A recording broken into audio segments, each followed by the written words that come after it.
A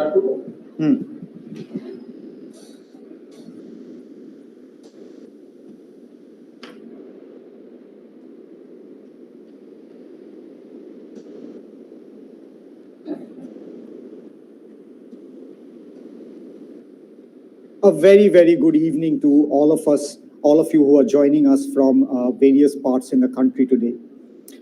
We welcome you to our session on digital marketing for startups. This talk is sponsored by the Atal Incubation Center at Dayanand Sagar University, and they are one of the largest incubators for innovative ideas, right? So today's discussion, we are going to be focusing a little differently from what general discussions on digital marketing are on.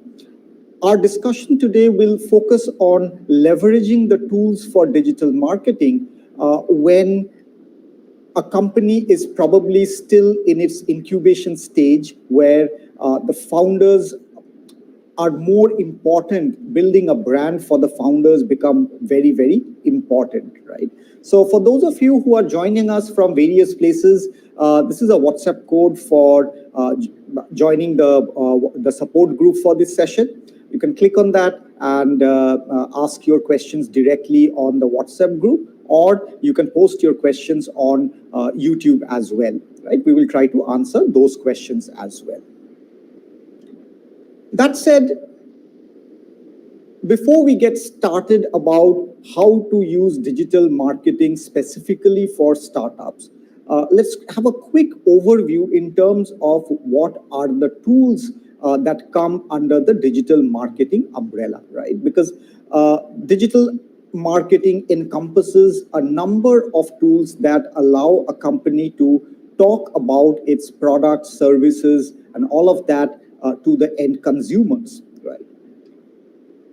So one of the most important digital market tools that you will come across is search engine optimization, right? What it really means is, how does your page rank when somebody looks up for relevant keywords on a search engine, right? So SEO typically involves optimizing your website's content, structure, or technical elements to kind of improve its visibility and organic ranking in search engine results, right? So by employing relevant keywords or creating high quality content, right, or by building authoritative backlinks, businesses can enhance their website's visibility, right, and can attract essentially organic traffic from search engines like, Google takes a big share of that, but also Bing, Yahoo, for those of you who are searching on Yahoo. Right? So that's one of the key techniques that we use, right, in terms of search engine optimization. The next technique that I'm going to talk about is called pay-per-click advertising, right? It is another prominent digital marketing channel, if you will, right? Also called PPC for short. With PPC, what you can do is you can run targeted ads on search engines or on social media platforms, right? And essentially, as an advertiser, you pay only when a user clicks on that particular ad. That is why it is called pay-per-click advertising. And the major ad platforms, right? If you look at Google ads or Facebook, right? Facebook ads, they allow you to actually run campaigns with pay-per-click advertising, right? So the advantage of using PPC is essentially to precisely target the desired audience based on either demographies or interests or behavior, right? And thus it enables them to kind of maximize their advertising budget and drive qualified traffic to their website. How is this information collected? Because when somebody browses on Google or on Facebook, right, there's a plenty of data that that consumers as individuals they publish on these platforms, including their probably their age range, the region they are logging in from. They would have clicked on previous ads showing their affinity or dislike for certain topics, right? So you know that somebody is already interested in those areas. Plus, there is a lot of AI that is also getting involved to kind of understand which demographies are correlated. If somebody fits in a particular demographic profile, right, what are the kind of products or services they may be interested in at that point, right? So that's how, as an advertiser, PPC makes it very relatively easy. I wouldn't say very easy, but it makes it relatively easy to find the audience who might be more interested in buying buying the category of products or services that you have to offer, right? So that's PPC. In general, you can also use social media marketing. That is also that also plays a very, very significant part, and it has emerged as a very powerful digital marketing channel, primarily because of the massive user base of platforms like Facebook or Instagram or Twitter and even LinkedIn and Pinterest, right? It covers billions of people. That's as large of a platform that it is, and people are logging in perhaps even multiple times in a day. They are checking in their Instagram accounts or their Facebook accounts multiple times in a day. So there is a lot of data points available about users' behavior on these social platforms, right? Along with that, you also have information about the groups that they are connected with, and that kind of gives us insights in terms of what would be the kind of product ranges that they may be interested in, right? So as a business, you can leverage social media to engage with your audience, right? You can put up your company's page on Facebook, right? As a Facebook page itself, talking about your products and services, building brand awareness, promoting your products, right? So all of that you can do on the social media platforms, right? And there are dedicated teams that are available that specialize in navigating the each of these social media platforms, right? Whether it is through Instagram stories or through tweets that are trending, or through posts that would generally find a lot of interest among the community, right? So through this compelling content, community management, influencer collaborations, right, and even paid advertising, right, businesses can foster very meaningful relationships with their customers and kind of expand their reach across different social media platforms. Now, remember that each of these platforms, they have a slightly different, they attract different kinds of people, right? Say, for example, Instagram, the kind of you might be you might be encouraged to create a little story around it, right? That's what goes on.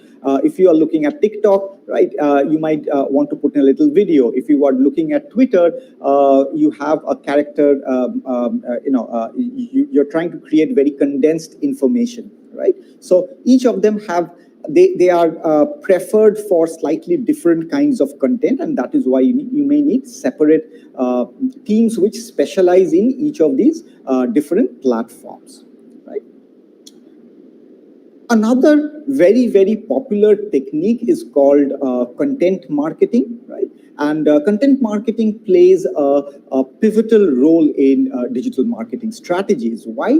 Because by creating content that is relevant, by creating content, by creating and sharing relevant content such as blog posts, articles, videos, could be infographics, could be vlogs, could be ebooks, right? So you can establish your business as as being thought leaders, right? And you can attract and engage audiences which are aligning with that particular thought, right? So content marketing not only helps in building brand authority, It also drives a lot of organic traffic, right? And with content marketing, when you overlay that with your search engine optimization efforts, right, what ends up happening is that you nurture leads through informative and educational content, right? So that is why content marketing is very, very important. And we shall see how it becomes even more important in the early stages of a company formation. In many cases, what you are also looking for is you are trying to reach out to a large number of people in a very short period, right? So one of the more popular techniques is email marketing. Earlier on, you had, you could send people mails, physical mails, and it could be relevant to a particular audience base or not. But with email marketing, it is much more cost effective, right? So email marketing continues to be a very highly effective digital marketing channels for businesses, right? So, but the prerequisite for doing email marketing is that you need to have a database of subscribers, right, who have consented to receiving your emails, right? So you need to build a database of subscribers and then send very targeted emails to them. It could even be personalized. Nowadays, with tools like MailChimp and all, it is relatively easy to customize content for individual individual subscribers. You can pull in the history of their transactions with your business and create customized messages for them, right? For example, if a particular subscriber has not bought anything from your e-commerce store for the last 3 months, then you can actually send them an email saying that, hey, we noticed that you're not shopping over here. Is there something that we can do to change that, right? So you can have targeted emails that are sent out accordingly, right? Also, email marketing is a good way for businesses to kind of promote their products and share updates and news about the organization. It allows you to nurture leads in the sense that when you know that somebody has shopped at your e-commerce store, by sending them up a follow-up email, it creates loyalty, right? It lets the consumer know that their efforts did not go unnoticed, right? So it can help drive conversions from the want of a particular product to an actual purchase decision, right? So that is where email marketing comes in very, very handy.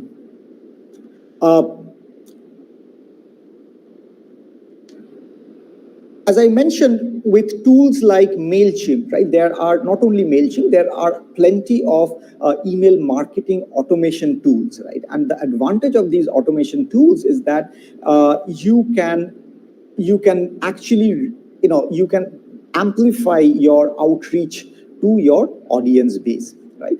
You can not only personalize their messages, you can send messages according to the particular segment of the audience. You can track the performance of these campaigns, right? So when an email is sent, you can track how many of these emails bounced back. You can track how many of these emails were opened, how many of these emails were forwarded, right? So it helps you understand the quality of your database, right? And it also helps you to deliver very relevant content to your subscribers, right? And kind of achieve much higher engagement rates. So that is the advantage with a technique like email marketing, right? So very, very important technique. One more technique that I wanted to bring up was influencer marketing, and it's a more subtle technique. Unlike email marketing, where you are sending out tens of thousands of emails, influencer marketing takes on a slightly different approach, right? And in the last few years, especially with platforms like YouTube, platforms like Instagram, right, and even Facebook, right, people who are deemed experts in a particular area, their opinion is looked up to, right? Their opinion can drive sales, right? So by collaborating with such individuals or organizations which affect the conversion rates, right? So whom we call influencers, right? By collaborating with influential individuals on these social media platforms, who could be industry experts, who could be businesses, right? You can leverage their large following and market credibility to promote your brand of products, right? And remember, with influencer marketing, the audience base which is following that particular influencer, it's a very highly engaged audience. You have to understand that. Therefore, strong influencers can have a significant influence in terms of which products are picked up by the market. Remember, influencer marketing can act as a seed marketing strategy, because with an influencer marketing, even if you get your product out to say 1,000 people, those 1,000 people, after having used your product, right, they are going to talk about your product to their groups, right? So there is that amplification that comes about, and the influencers help you overcome that initial entry barrier, right? So influencers can create sponsored content for you. They can create, they can host giveaways or provide product reviews, right? And that's how it helps a business reach new customers and enhance their brand visibility, right? So influencer marketing, very, very powerful channel. Another technique that is used is probably affiliate marketing, right? I'm just listing out all the, or rather the more popular digital marketing strategies first, right? Then we will look at which ones of them are relevant in which stage of an organization, right? So affiliate marketing is a performance-based marketing channel, right? That allows a business to partner with affiliates who promote their products or services in exchange for some kind of a commission, right? So affiliate marketing can be a cost-effective way to kind of expand reach and drive sales, because it leverages the networks and influences of affiliate partners, right? And this can be a cross-leveraging tool, because you can partner with other businesses which are part of your supply chain, and therefore, when any of them converts a sale, it indirectly it could directly contribute to a sale on your side, or it could lead to a downstream sale, which means that your products are going to be requested for, right? So both of them are valid strategies, right? There's also something called display advertising on social media, right? So affiliate marketing can come in the form of display advertising, depending on whether it involves placing some kind of a banner ad or some kind of an interactive ad or third-party websites or platforms, right? To kind of increase your brand visibility and drive traffic to your platform, right? The brand visibility is important because in many cases you want your consumer base or your potential customer base to kind of recognize your brand, the way your brand is written. It's you kind of want them to absorb your brand subconsciously, right? So that when they are at that point of making a purchase decision, a brand that is more easily recollected, right, is probably going to influence the buying decision at the point of sale. Right. So display ads can be targeted based on demographics or interests or browsing behavior, right? Ensuring that your business reaches their desired audience effectively, right? The next one up is video marketing. And this is something that has kind of witnessed exponential growth and engagement in recent years, because most businesses are now putting up their channels on YouTube, right? And then they're starting to create and share platforms, videos on not only YouTube, you have Vimeo, you have social media platforms, but it is a whole video that is created, right? So it could be a minute long, it could be more informative, it could be sponsored content that is created. So it could be an hour-long content, or it could be something that appears even on short format in short format scenarios, right? Like on TikTok or even YouTube Shorts, right? So the purpose of video marketing again is that it allows you to, because that video kind of stays on for a while, right? It kind of becomes an advertising channel. You can use it to explain how your product is used in a particular scenario, right? So they can range from your video marketing could range from product demonstrations and tutorials to customer testimonials, right? Brand storytelling, where you talk about how you're sourcing your components, right? For example, if you are an organic products company, then probably what you could do is talk about the story, the farm to fork story, talking about the region or the care with which the original, the organic products or produce was sourced, right? So that could be a good brand storytelling opportunity, right? So it provides businesses with a very versatile and engaging marketing channel, right? And you get to know how many people saw it, you get to know how many people liked it, right? So it kind of tells you if that message is resonating with the audience, right? Because it is the video content is something that is watched by people who have specifically come to watch that video, right? Therefore, you know that the level of engagement among the audience is much more, right? You also have like mobile marketing, right? And because of the significant penetration of smartphones in the market today, because mobiles have essentially, it's become almost a cornerstone of the digital landscape.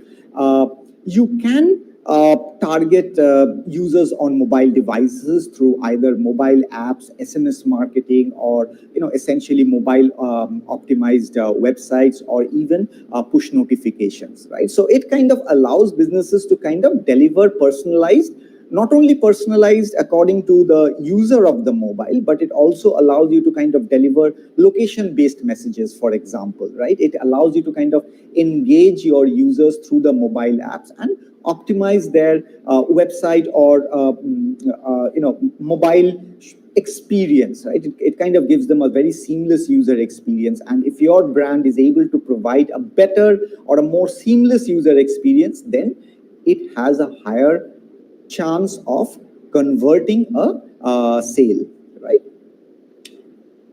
Talking about converting sales, right? There is a remarketing strategy, and the remarketing strategy, it essentially involves essentially displaying targeted ads to users who have previously interacted with your website or shown interest in your products or services. So these are returning customers, right? So unlike the previous strategies, right? With remarketing, what you can do is you can start personalizing messages saying, hey, last time you bought a product, you will get 20% off the next time you buy it, right? Or since you bought it the last time, there's a coupon that allows you a 20% discount, right? So this is how you are re-engaging with those users who have bought your product in the past. So you're not trying to convince them about the quality of your product anymore. They have already bought your product previously, so they know the quality. You are trying to get them to buy something else, right? So by having these strategically placed ads, a business can kind of increase the brand recall, and drive conversions, right? And you can nurture leads that might have otherwise been lost, right? So somebody who came to the website did not really need that particular product immediately, but by sweetening the deal a little bit more, by offering them a personalized discount, right, you might be able to convert that into a sale. You also have podcasts. The podcast advertising market is kind of picking up in India, right? Because in India, people are spending increasingly longer times in their commutes, and they have access to a digital infrastructure, internet access while they are commuting, right? So that is why people are starting to listen to a lot of podcasts as well, right? So which is why, because of this podcast, it's kind of gained a lot of traction as a convenient digital marketing channel. Right? So by advertising on these popular podcasts relevant to your particular industry or target audience, you can reach a specific and engaged audience, right? The podcast as kind of take a form of, it can kind of, when you do a podcast advertisement, right, you can take the form of a pre-roll or a mid-roll ad spot, which means that you start before the podcast starts, right? Or there could be an ad break in between, right? Many of us are used to hearing, radio talk shows, so it's very, very similar to that, right? And with podcasts, one of the key advantages is that you can also get the hosts to kind of talk about your products, right? So you can have what are called host-read endorsements, providing your business with an opportunity to kind of increase brand awareness and drive conversions through an intimate and captive medium, right? So that is there. A few more techniques that I'm going to list out, probably not in as much detail, but native advertising, right? Native advertising is a very non-disruptive form of advertising that kind of blends in with the platform or website where it is displayed, right? So unlike banner ads placed on a third-party website where the user can easily say that this is an ad, right? With native advertising or sponsored editorials, things like that, right?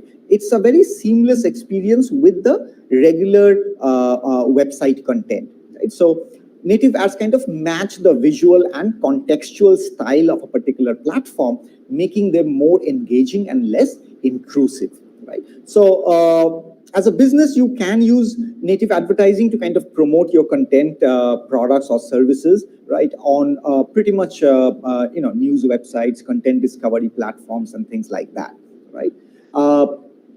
You can do online PRs. Online, if there's an interesting thing to talk about, you can run online PRs which are picked up by both free PR sites as well as paid PR sites, and then this gets picked up by probably other news channels, local news channels, and kind of amplifies the brand message, right? So this online PR kind of plays a crucial role in kind of building brand reputation and generating positive coverage, right? So you can build relationships with online publications, with bloggers, journalists, or influencers, right? And what you are trying to do over here is that you are securing media mentions, right? Where the media is talking about your product or your offering. You are opening up guest blogging opportunities or product reviews, which can significantly enhance the brand visibility and credibility, right?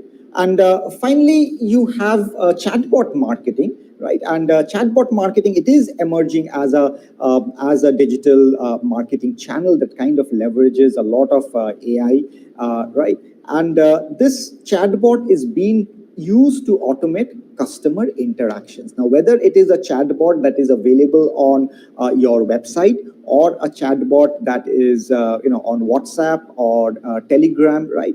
It can provide personalized recommendations. It can answer a lot of frequently asked questions, guide users through the sales process or a complaint registration, right? Help them find out some solutions, right? It can even perhaps help in completing transactions, right? So by utilizing these chatbots, your business can kind of provide instant and round-the-clock support to kind of improve customer satisfaction, their interaction, right? It kind of streamlines your sales and marketing processes. So you may have to employ a smaller team to kind of take, and your chatbot can kind of answer a lot more mundane questions, right? While your team can be focused and tackle the questions that are really really require human intervention, right? So a plethora of techniques that are available with you in terms of going about and creating a digital marketing strategy.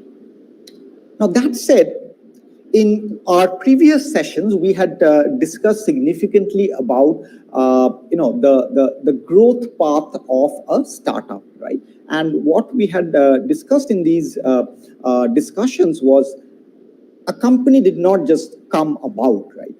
For a company to be created, it exhibited various stages of growth, right? It went through a concept stage where the founders kind of came together, they agreed on a particular vision, they went to the market to understand what are the market gaps, what is the solution that they want to build to address that particular market gap.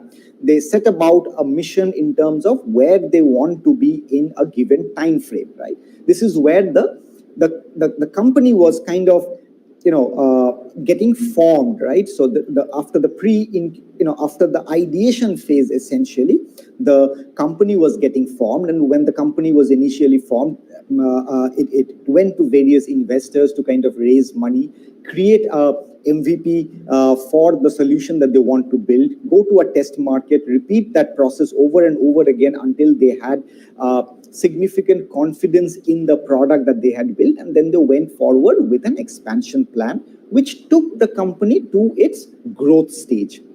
And in the growth stage, it went through several investment cycles, and each of these investment cycles allowed them to kind of expand, whether it is in terms of geography or product offerings or scale of operations, right? So with every expansion, they kind of matured, they developed more internal processes, leading to corporatization and even perhaps going out to launch an IPO in its mature stage, right? So the important thing to understand over here is, as the company grows from the concept stage through the early stages of formation, through the growth stage and the mature stages, the role of digital marketing changes significantly, right? To the point where there might be pivots that are needed in the digital marketing strategy itself.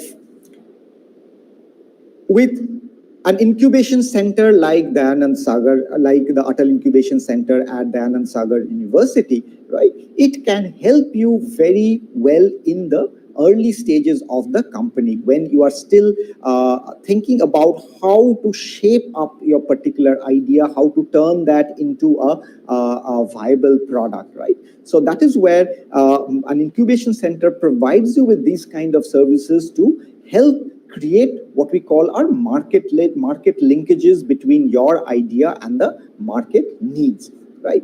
But in the very early stages of the organization, especially during its concept stages, right, you have to understand that there is a changing role of digital marketing, right? So far, all the strategies that I talked about in the previous slide, where we looked at pay-per-click, where we looked at a lot of social media marketing, a lot of these strategies, a lot of this is driven by essentially consumer-focused digital marketing, right? And as the name suggests, it targets potential customers, right? The objective here is to attract, engage, and convert consumers to buy the startup's products or services. And that is absolutely needed in the growth stage of a company, right? But in the pre-revenue stage of the company, when your product is still not ready, in this stage when you are still working with an idea, right, then your marketing strategy should be, your digital marketing strategy should be very, very different.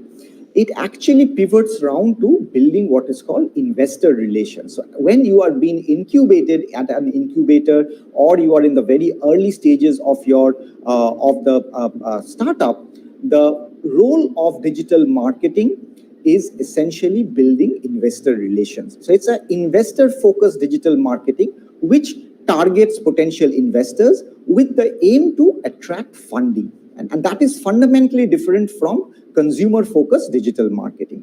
The emphasis here is on showcasing the startup's growth potential, its strategic vision, its team strength, and market opportunities. That becomes very, very important. So investor-focused marketing is about establishing trust and showcasing potential.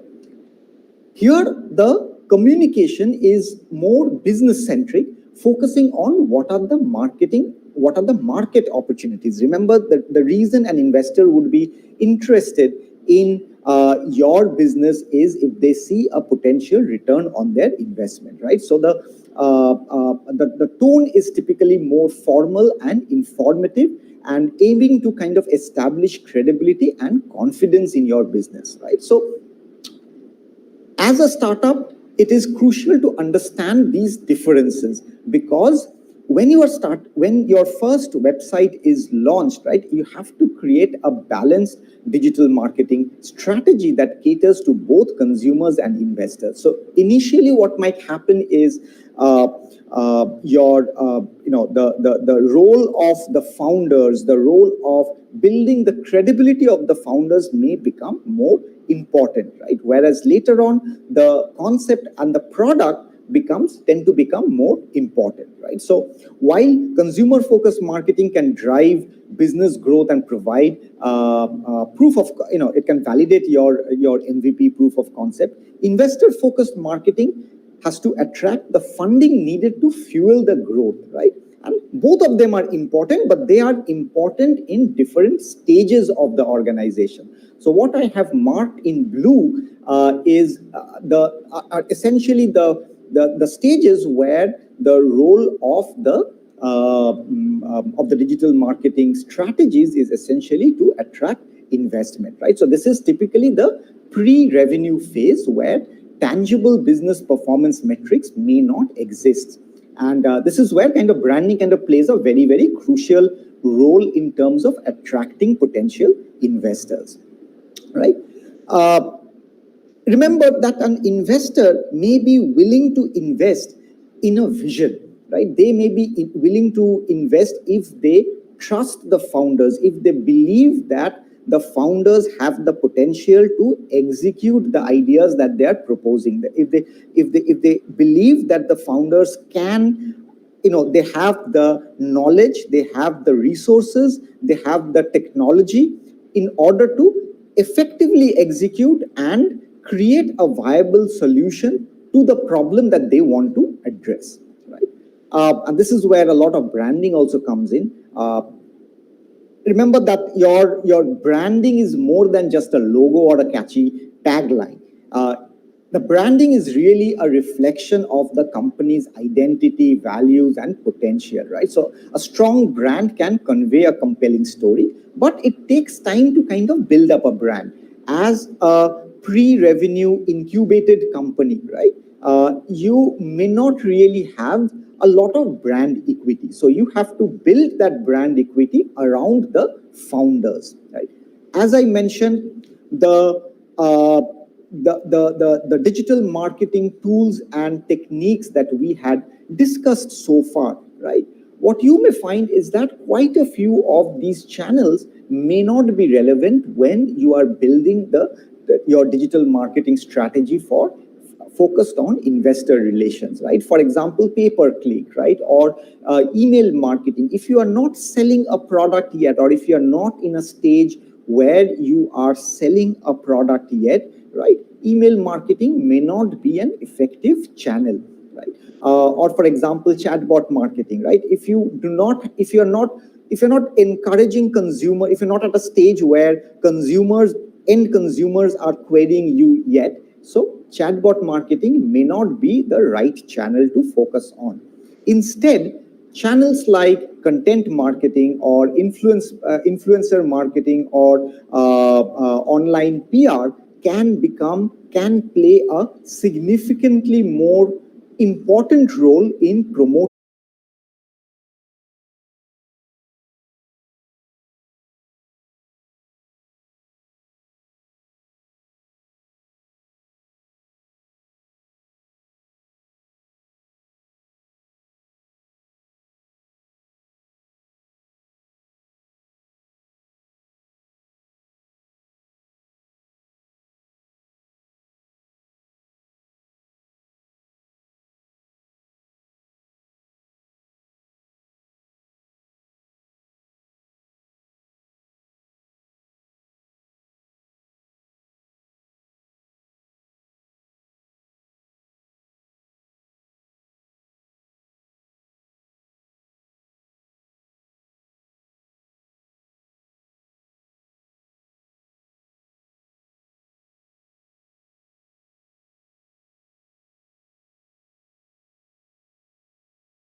So,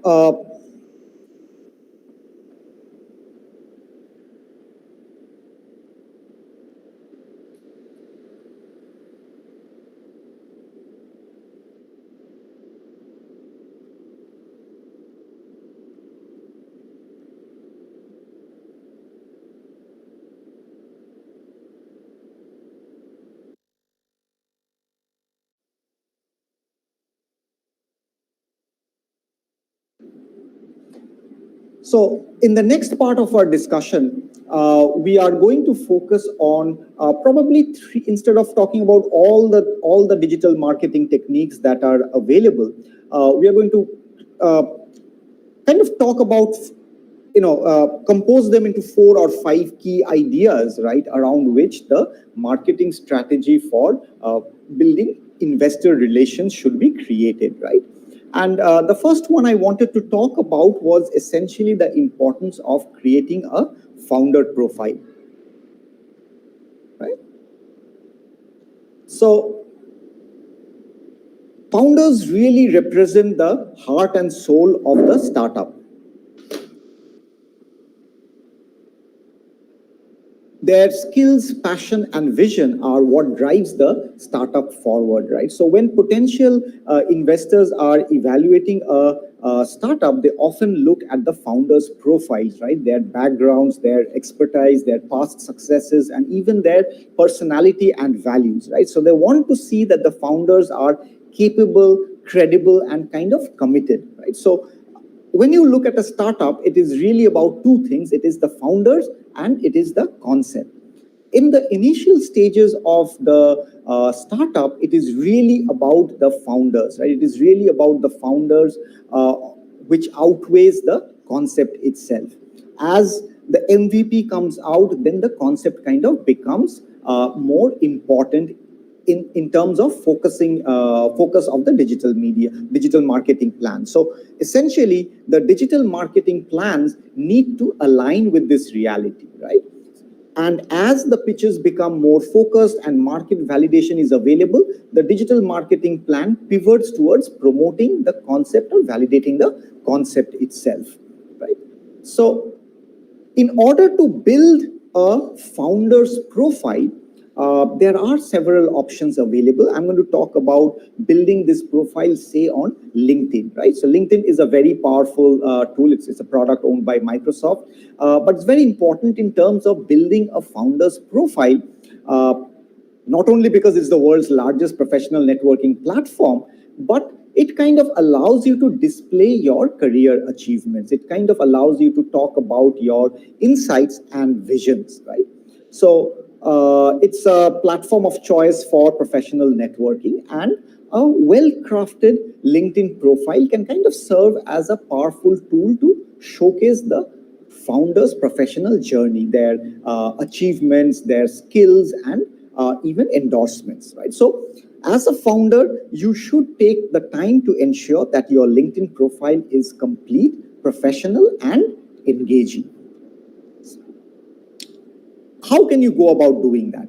Well, the first step is probably to optimize your profile, right? Because if you have not filled in even the mandatory fields, and a potential investor who comes in, they are very likely to go in and check out your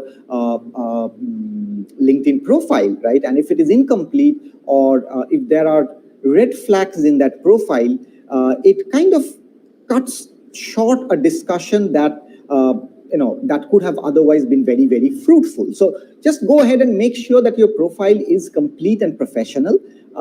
Use high quality pictures, a background that really reflects your brand or industry. Write a compelling headline, right, that summarizes and encapsulates your experiences, skills, and the missions of your startup, right? What is it that the founder is really about, right? So that's very, very important to have a complete profile, right? The next thing is to showcase your experiences. Highlight your relevant work history. Demonstrate how that work history kind of fits or feeds into your current venture, right? This could include roles, projects, successes, lessons learned, anything that you think is going to be relevant for somebody viewing your profile, and making that connection as to why you are the right person to create a startup in the area that you are planning, that you have set up your startup goals for, right? So that is very, very important. You also kind of need to collect and give recommendations. Now, this is very, very important because this is a professional networking site, and when you give out a recommendation, you are receiving a recommendation. The recommendation is also from another individual, and the source can always be verified, right? That is why it is important. So recommendations from a colleague, a mentor, or others in the industry give your profile a lot of credibility boost, right? So similarly, when you write a recommendation for others, it can show your appreciation for their work and help build relationships. So it's a give and take policy, right? Having people give you recommendations across your professional career, right? It kind of reflects a consistent personality over time, and that is very, very important for potential investors, right? They know that you are somebody who is not very mercurial, who has a consistent history of delivering in their professional network. You could also be publishing, you could use this channel to kind of publish a lot of content, regular posts, insights, if you're sharing relevant content to establish yourself as a thought leader in your field, right? So it could include insights about your industry, or lessons that you have learned, or a recent activity that you did, or an update about your startup, right? So this is all, remember that this is all going to be read by a large number of people. Your professional network, right, just like any other network, does not really grow overnight. You have to grow your professional network very, very organically, and that is how the network becomes engaged, right? So engage with comments to your post. Say a thank you if somebody has commented on your post. Basic etiquettes, nothing more, right? But even these basic etiquettes go a long way in kind of taking your profile to people, or creating relationships which would not have existed otherwise. So by all means, go ahead and engage with your network, right? If you know of a professional colleague who's looking for, who has a job opening, and you share it with your network, right? It not only helps them to outreach, to kind of get an expanded outreach, but it also kind of grows your brownie points essentially within your network itself. So like, share, comment on posts from your network. So this kind of not only keeps you active and visible on the platform, but also encourages others to engage with your content. Remember, again, it is a give and take policy. You cannot expect the network to support you if you have not contributed to the network yourself, right? So that is why it is important. You can also go ahead and participate in groups of people who are interested in similar things, right? So join LinkedIn groups that are relevant to your industry, or entrepreneurship in general, right? It kind of creates a support ecosystem. You get to meet other entrepreneurs who may have faced similar challenges.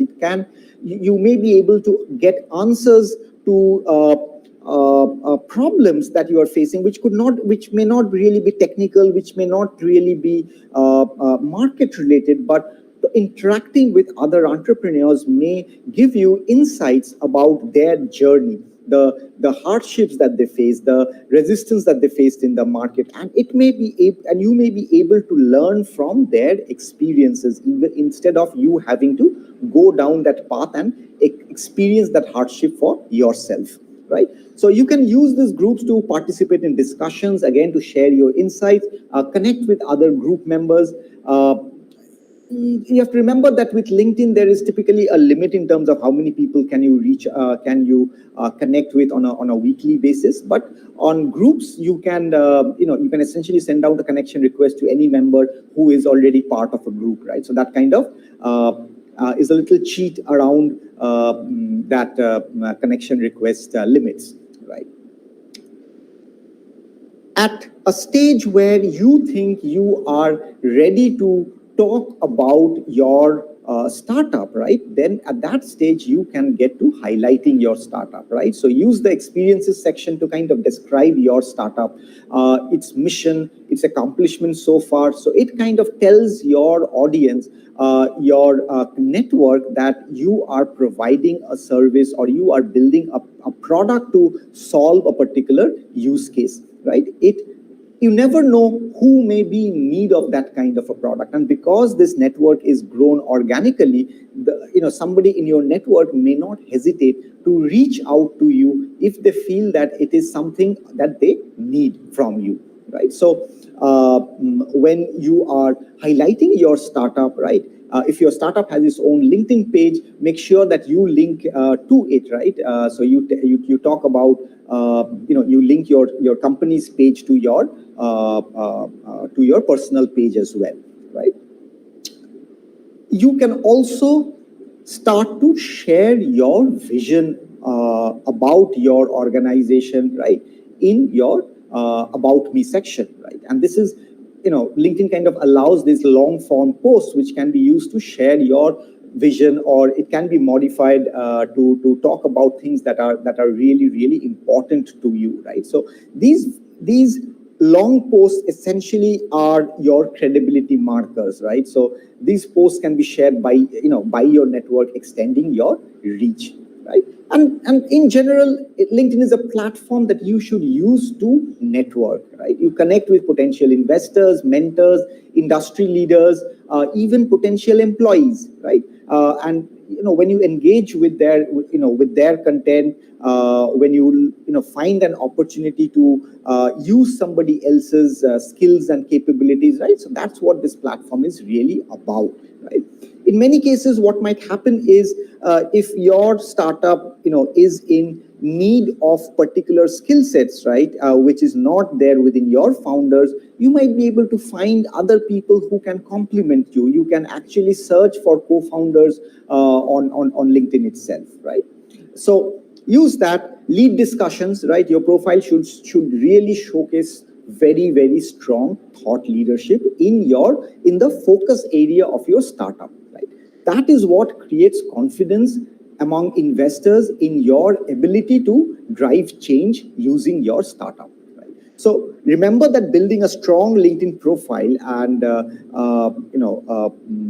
and presence, right? It's really a long-term effort, right? You invest in your profile over time, over years if need be. So consistency and authenticity in your engagements is what will help you create a valuable network and kind of strengthen your reputation as a founder, right? So that is why it is very, very important. Having covered the need to create a very strong founder profile, let me move on a little bit and talk about concept validation, right? So you are a thought leader and you want to solve a particular problem in your startup, right? So two things that you have created. One is that you have identified a problem, and you have some kind of a solution approach in mind, right? But if you are looking to raise investments, right, you need to tell your story. You need to tell the story of why the problem that you are trying to solve is important, right? And why the solution approach that you have picked up is perhaps the right one or the unique one, right? And this is where content marketing can be an incredibly effective tool, especially for pre-revenue startups. It's an affordable way to generate brand awareness, build an audience, and establish authority and credibility in your industry. So if you are going to create if you need to kind of tell your story, and as a founder, you have only limited time and resources, so you cannot go about it in an ad hoc manner. You have to create a content marketing plan to start off with. So in your content marketing plan, the first thing you do is that you outline your goals, right? You outline your target audience, key messages, and the content type, right? And this plan guides all the content creation efforts so that there is consistency in what you are putting out there. It's very, very important to understand your audience at this stage, because at this stage, your audience is essentially investors. So you must know who you're talking to. If you are targeting investment, then the primary objective of your content should be to demonstrate the importance and scale of the problem your startup is trying to address. You must therefore validate using credible market research, right? Whether that is generated in-house or that is generated through third parties, right? Or whatever it is, primary or secondary market research, you must be able to tell people that this is a problem, right? Exhibit your thought leadership in the solution space through your content. Your content should demonstrate the uniqueness of your ability to execute the solution or the approach that you are taking towards it, right? Because if you were to go out there and say that you want to build, say, anti-missile tracking system or anti-aircraft missile tracking system, and you have never really worked in the defense industry, it's going to be a very, very hard challenge, right? Because investors may not really believe that you are the right person to solve that particular problem, right? There are several ways of thinking about your content, because once you have created a content marketing plan, there are several approaches that you can take in order to execute it, right? So the easiest one is probably starting a blog, whether it is a blog that you start on a third-party site like a Medium or Blogger or something like that, or you create a blog as part of your own website, right? It is very, very important, right? You can, but the thing is with publishing a blog is that you must regularly publish articles which are related to your industry, product, or services, right? So this not only boosts your search engine optimization, but it also kind of provides valuable content to share in other forms on social media and in email marketing as well, right? Should you want to reuse that content that you are creating, right? Now, therefore, it is when you create a blog, make sure that your content is optimized for search engines. When people are looking for solutions in your startups area, look at what they are searching for, right? Find those keywords and make sure that your blog is reflecting those keywords, right? So this will help your content get found by people looking for information in your industry, right? You can conduct essentially webinars and seminars as well, and these also provide a real-time interaction with your audience, allowing you to kind of answer questions and receive feedback, right? And the moment you do this webinars and live streams, you can also repurpose that into other forms of content. You can take the transcript of a talk, right? For example, we can take the transcript of the talk today and convert it into a blog, right? Or we can take a snippet of that and put it into a short video format. And that is where you start to leverage social media, right? You can share your content on the platforms where you get your target audience, right? Where you think that your target audience is going to be spending a lot of their time and attention on. So when you are creating this content with the investor in mind, think about where is it that the investor is spending their time? What kind of platform are they spending their time on? Are they spending time on TikTok, or are they spending time on LinkedIn, right? So, and accordingly, you can make a very clear judgmental call in terms of where should your content be focused on. Now, make sure that when you are taking up multiple channels, remember each of these channels will require investments of time and resources on your end in order to make sure that you are on the top of things in each of these channels, right? So it's very difficult to maintain multiple channels as a startup, right? So you should pick and choose your battles. Be consistent and engage with your audience on the platform of your choice, right? So engage with them through comments or messages or whatever it is that you are most comfortable with. You can also do guest posting, right? Guest posting allows you to reach out to other relevant blogs or online magazines in your industry and propose guest articles, right? So that way, you can link back to your LinkedIn profile, for example, right? That kind of builds credibility. So this kind of helps you to reach a larger audience and build your authority in a particular field, right?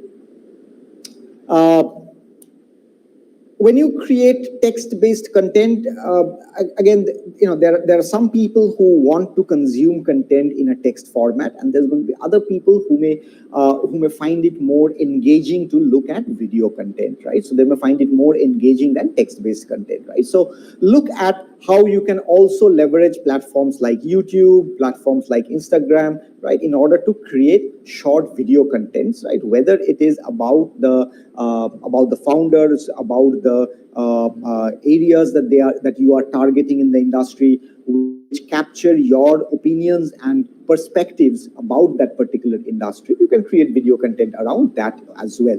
Now, remember, each of them are essentially perspectives where you are telling your story. You are telling about your take on how things should be. So that is why it is important, right?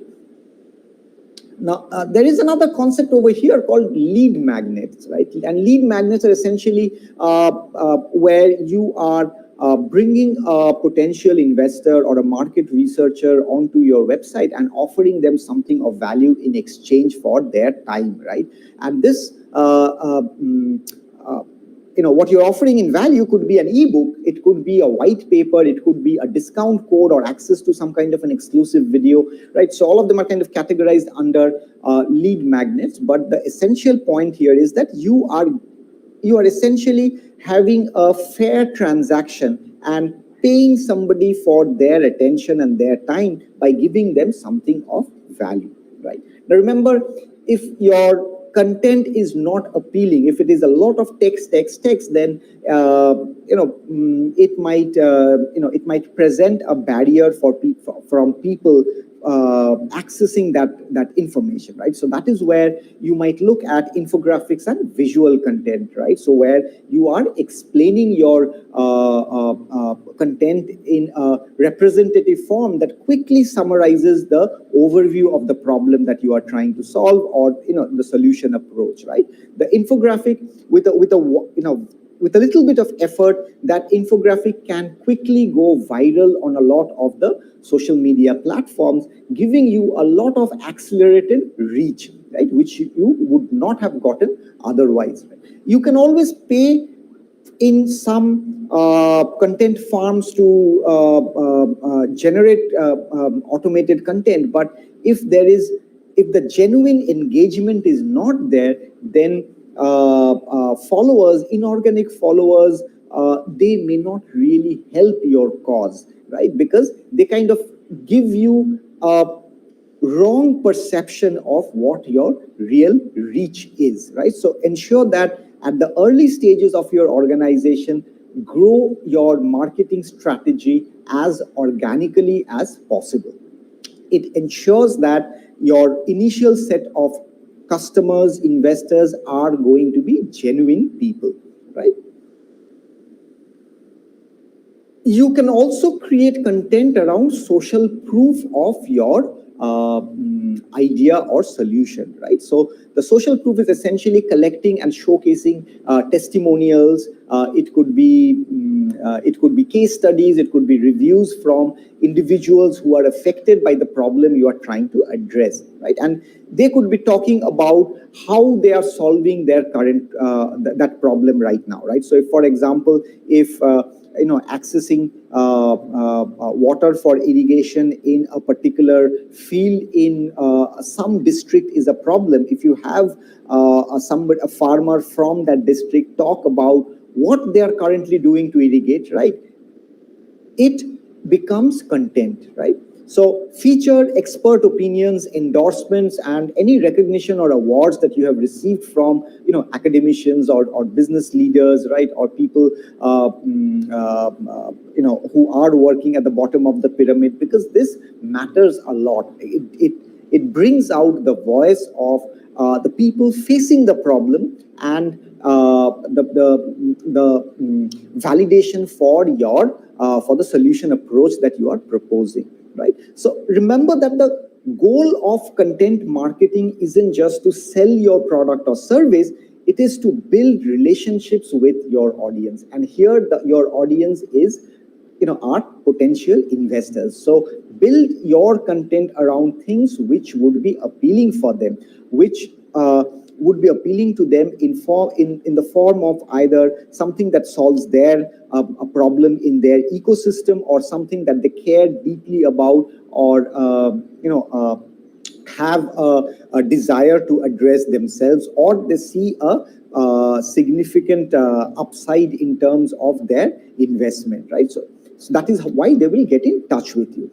Be patient and consistent with your efforts, as content marketing is a very long-term strategy, right? So that is why it is important. Moving on, when you are thinking about the third important step for your pre-revenue company is to be able to give a clear investment path to potential investors, right? How will that happen?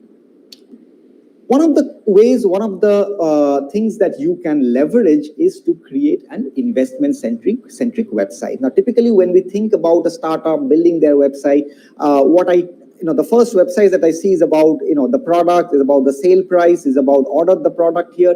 I see all of these things. But if your product is not ready yet, right, it does not mean that you need to wait for your product to be ready before you put out your company's webpage. In fact, the day you think about creating a company, your webpage should be out there, right? And in the initial stages, that webpage should be investment-centric, right? So if it has to be investment-centric, then there are certain characteristics of that particular website, right? So creating a professional, informative, and engaging website is really, really critical for a startup looking to attract investment, right? And I cannot stress on this enough, right? So what would make a website attractive for investors, right? But first of all, a professional design, right? Your website should look professional.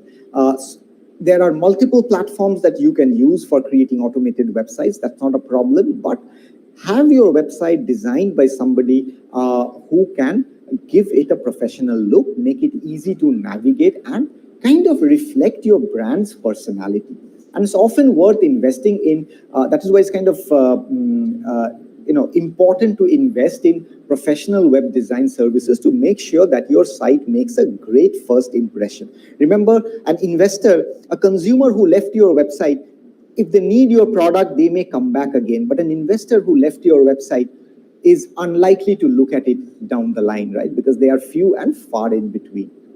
So which is why having the first impact is very, very important.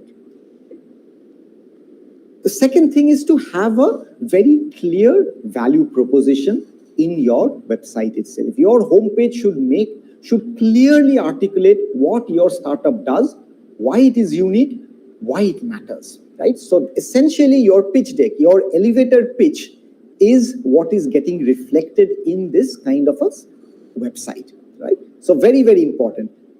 why is your startup unique and why it matters. I wanted to repeat that again.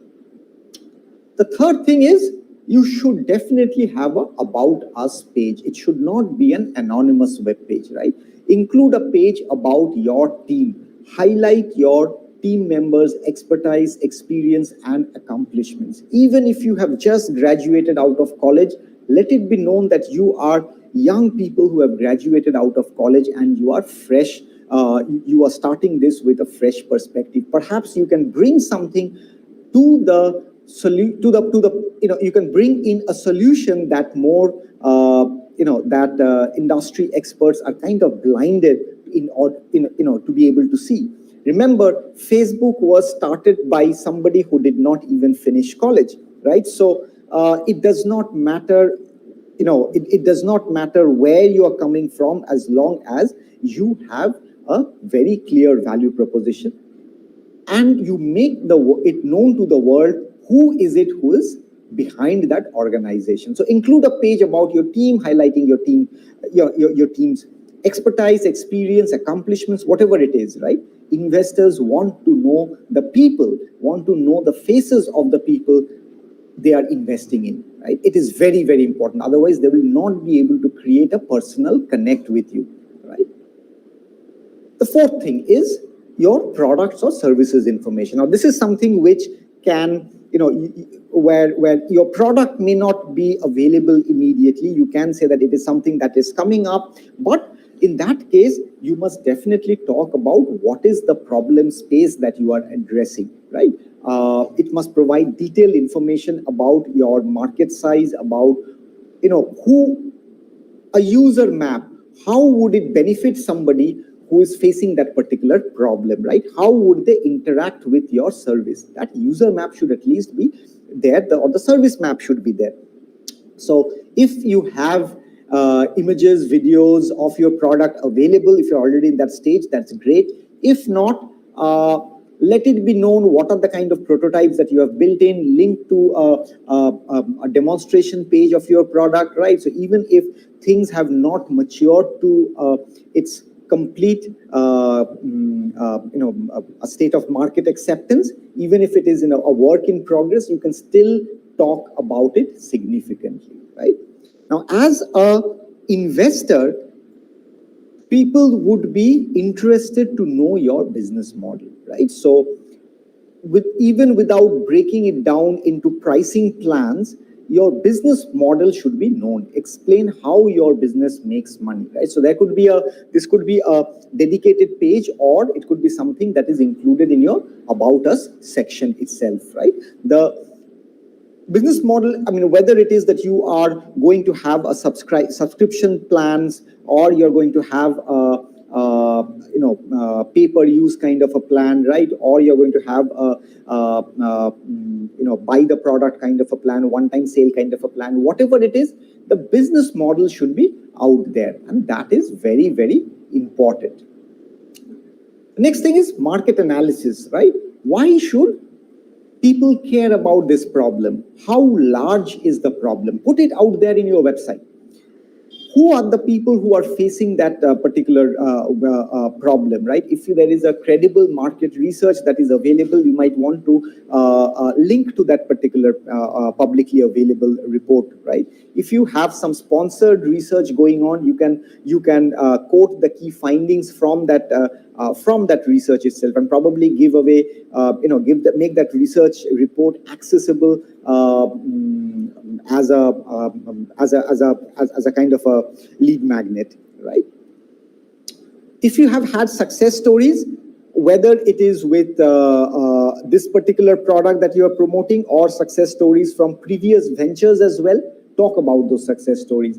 It really helps for the investor to see that you are not lost. You know the path that you are treading on.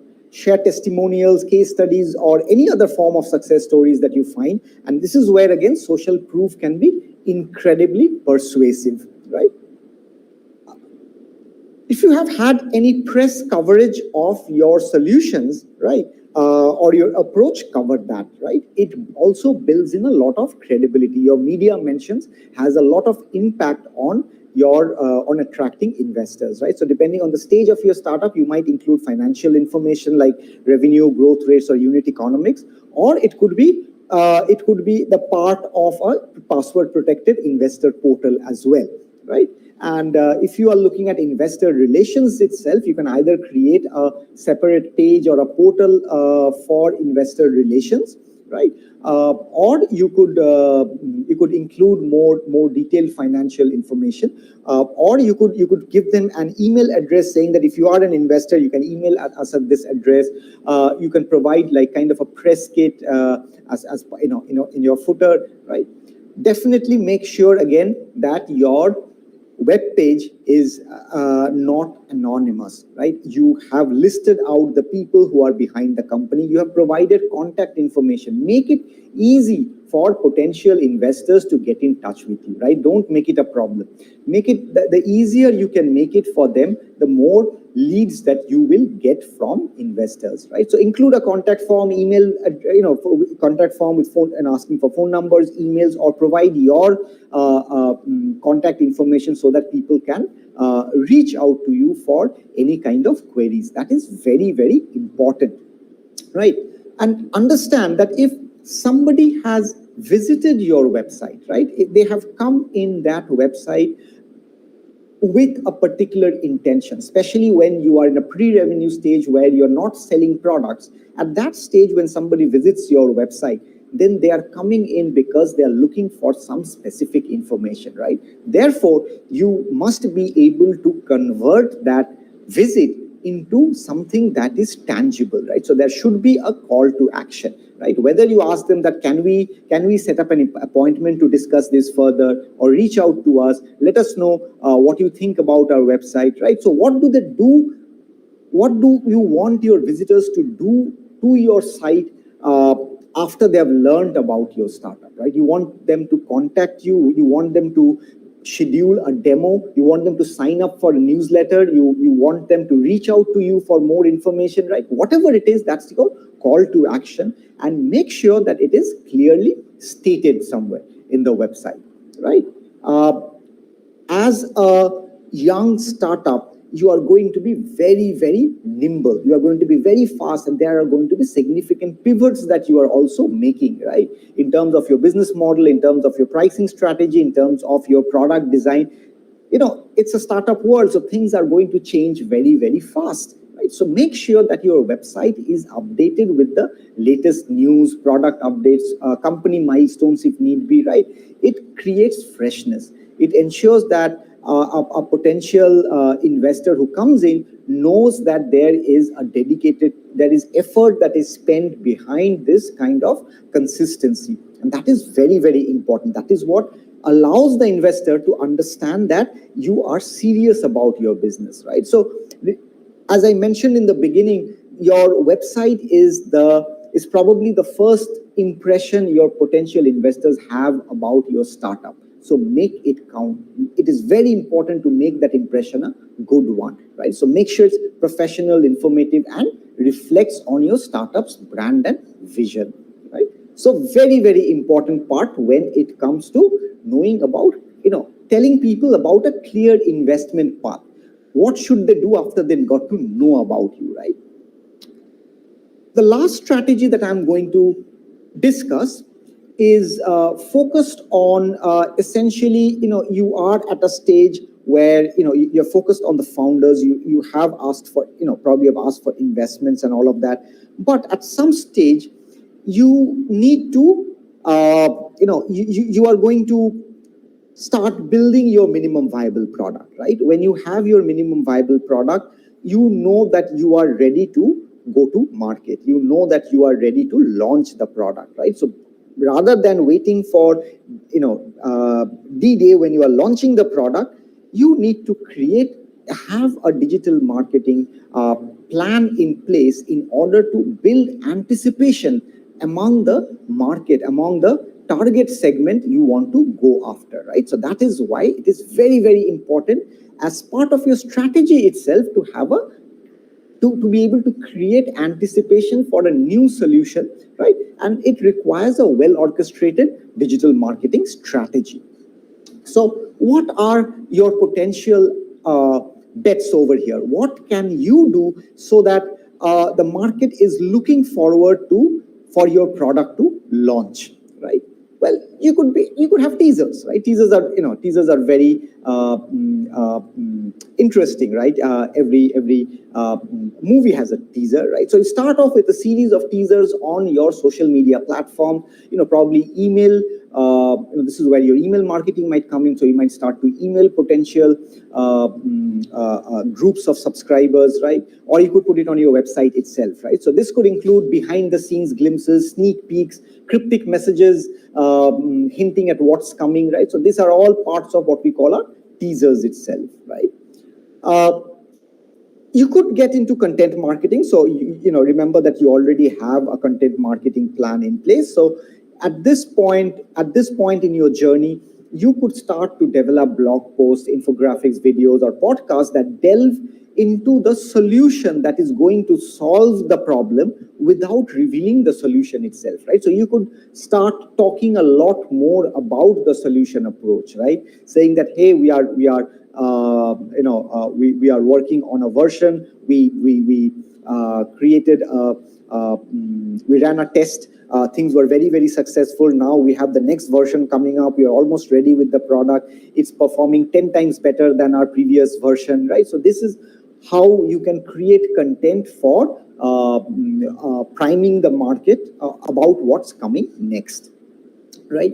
Part of that content marketing, you can share it over email if you already have access to your potential consumer database, right? You can get into email marketing, talk to, send out bulk emailers, right? Say, pre-book.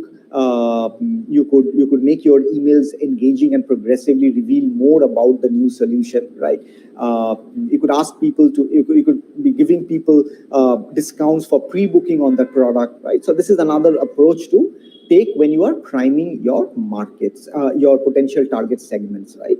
You could do countdowns, right? As you get closer to the launch date, begin a countdown, right? This helps to build excitement and launch and ensure that your audience knows when the solution will be available, right? So especially with electronic products, right? If you know that there is a lot of excitement about what you are building in the market, countdowns really help, right?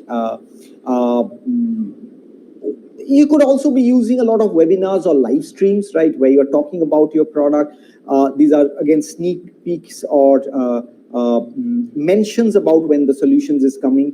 You could host a webinar or live stream to discuss the upcoming solutions, take questions from the audience, right? So it kind of builds anticipation, and along with that, it kind of gives you a chance to interact directly with your audience and answer their questions as well, right? Influencer marketing, that's a good one, right? Because you can start when you are getting towards the business end of your product delivery, right? You can start partnering with influencers in your industry, right? To start promoting your upcoming solution. You could have them test out your solution and let them talk about, hey, this is the great product that is going to be launched, right? It could be in the form of sneak peeks, exclusive reveals, right? Or other kind of promotional content, right? And your social media plans, your social media engagement plan kind of kicks in at this point as well, right? So engage with your audience on social media, no harm to that. Respond to comments and messages saying that, hey, the product is coming up, right? Start posting more and more regular as you come closer to the launch dates, right? Along with countdowns, you could get into contests and giveaways, right? Run a contest or giveaways related to your new solution, right? You could be giving a few lucky winners early access or a special discount. This is all part of your penetration strategy to identify the set of early adopters of your particular product, right? If you wanted to do that in your web page itself, you could be creating a separate landing page for that particular product or service vertical, right? So you could create a dedicated landing page for this new solution itself. You could have it under a separate subdomain, right? The page can include a teaser about the solution, the benefits and offers, pre-order prices, things like that. Offer a sign up form for updates or pre-orders, things like that, right? You could also go out to PR agencies, right? Reach out to the relevant media outlets and bloggers with a press release about your upcoming solution. or have those press releases available from your website, right? In the age of WhatsApp, it's not very difficult to reach out to the media to the media outlets and let them know that your product is about to be launched, right? And finally, you can look at paid advertising, right? It's a way to reach out a much wider audience. If you wanted a broad launch, right, you may go for paid advertising as well, right? So remember that creating anticipation is building that anticipation isn't just about creating hype, right? It is also about delivering on your promise and meeting your audience's expectations. If you're creating anticipation, then you need to also align with your production capacity and ensure that you are creating only as much anticipation as you have capacity to successfully deliver, right? Because all this first wave of adopters or these early adopters are going to be your brand ambassadors. They are the ones who are going to take your solution and talk about it, write about it, blog about it, among their friends and bring in the next set of adopters, right? So make sure that your solution, the solution that you are promoting is ready and it is able to fulfill the promises that you are making through all this content, right? So if I have to summarize the discussion, right, I wanted to essentially say that as a startup, right, digital marketing has a very strong role to play, but it is very different from what digital marketing is used to playing. It is not in terms of the growth hacking that you can do using digital marketing. It is about building personalities, building a following about your brand, right? It is about seeding that brand itself, right? Therefore, the strategies and how the digital marketing strategies and the tools that you use to fulfill these objectives are very different. And we talked about four main tools, right? Building, four key strategies about really building your founder profile, about ensuring that the concept validation content is getting out there, ensuring that there is a clear call to action and a clear investment path for people who are visiting your website, and that you are able to build anticipation for a product that is yet to be launched. So those were the four strategies that we discussed today. With that, I'm going to turn over to Mr. Vijay Shankar, who's the CEO of the Atal Incubation Center at Dayanand Sagar University. Right, they have excellent facilities that are available. The facilities, I'm going to let him talk about how a company can be incubated, what are the facilities that are available, right? And, something like what we discussed today, these are the kind of services that are available in the incubation center. Over to you, Vinod, sir. Thank you, Atanu, sir. A very comprehensive session on digital marketing aspects and the different strategies for digital marketing. So wonderful session indeed. In fact, digital marketing has evolved over a period of time. So when it started, it was all about email marketing, sending emails to lakhs and lakhs of contacts and then hoping that you will get responses. But over a period of time, people started doing a lot of digital marketing techniques in bits and pieces. For example, posting content on social media and then sending out emails. So then came to tracking of visitors on the websites. So all of these were done in bits and pieces.